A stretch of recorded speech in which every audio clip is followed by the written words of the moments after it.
Ако возиш брзо, преминеш на црвено, ја немаш обновено сообраќајната дозвола или пак непрописно се паркираш од 1 јануари, нема толеранција. Со изгласување на законот за прекршоци, Safe City е новата реалност за граѓаните на Македонија. Системот од наредниот месец ќе пишува казни за сите несовесни возачи, кои ќе бидат фатени во периметерот на поставените камери во Скопје, Куманово, Тетово, но и на коридорите. А во иднина е предвидено камери да има низ целата територија на државата. Универзитетскиот професор Никола Крстановски, кој е воедно и сообраќаен експерт, е на ставот дека во иднина со сигурност ќе има позитивни резултати. Се забележува дека на некои локации има несоодветна сигнализација. Меѓутоа, мислам дека не е тоа од некакви размери нешто што би требало да го попречи воведувањето на системот Безбеден град. Посебно сакам да истакнам, слушнав забелешки дека не е насекаде поставен сообраќајен знак кој што предупредува дека на тоа место има камера.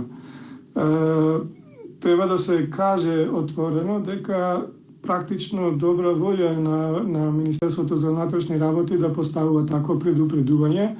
Од 1 февруари, според Законот за безбедност на сообраќајот на патиштата, предвидени се следниве казни.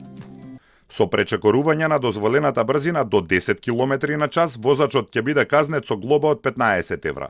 Со пречекорување од 10 до 30 км на час, глоба од 50 евра, од 30 до 50 км на час се добива казна од 300 евра и забрана за управување на возилото од 3 до 12 месеци, додека со пречекорување на брзината од над 50 км на час во населено место е кривично дело за кое што може да се добие и затворска казна.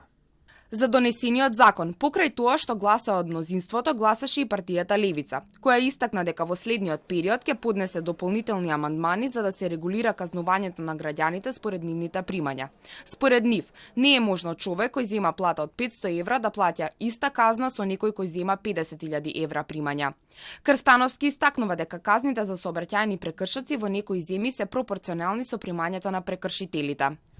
Познато е дека во некои земји казните за сообраќајни прекршоци се доведуваат во релација со примањата на оние кои ги направиле прекршоците.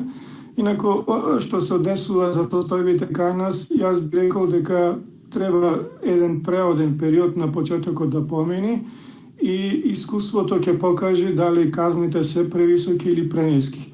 Ако и понатаму продолжи, да речам, значаен број на прекршоци, можеби ќе се заклучи дека казните се премали и треба се зголемат. Законот беше донесен вчера. ДУИ и СДСМ не го поддржаа. За Демократската унија за интеграција е противуставен, додека за СДСМ се отвараат многу етички дилеми во однос на можната злоупотреба на лични податоци на граѓаните. Министерството за внатрешни работи досега изврши тестирање, калибрација и верификација на поставените камери на подрачјето на градот Скопје, а истите активности ги најави и за утре на територијата на градовите Куманово и Тетово. Ако не се придржувате до правилата, системот Safe City истите ќе ги детектира, а за тоа ќе бидат известени преку SMS порака и електронска пошта. Остануваат прашањата кои треба да покажат во пракса. Дали Безбеден град ќе стави крај на пријателските врски кои се бараат за поништување на сообраќајна казна, но и дали ова ќе означи револуционерна ера за заштита и намалување на жртвите на сите учесници во сообраќајот.